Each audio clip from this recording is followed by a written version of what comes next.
ওই কথা স্টার্ট।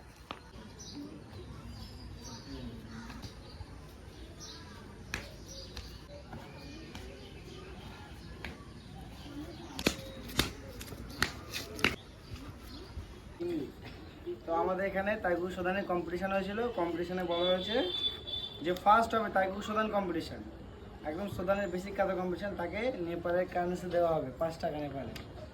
তো আমাদের ভিতরে ফার্স্ট হয়েছে দুজন, জুনিয়রদের ভিতরে একজন সিলেক্ট করা হয়েছে, সিনিয়রদের মধ্যে একজন। আর ঋতিকা সেটা ঘোষ সরি আমি ভুলে গেছি। ঋতিকা হচ্ছে ফার্স্ট বড়দের মধ্যে, তাই না? নেপালের কারেন্সি দাঁড়া। আচ্ছা দর্শককে দেখো, চলো। আর একটা জুনিয়রদের ভিতরে ফার্স্ট দেওয়া হবে প্রীতমকে। প্রীতম হচ্ছে, প্রীতম টাইটেল কি? প্রীতম রায়কে জুনিয়র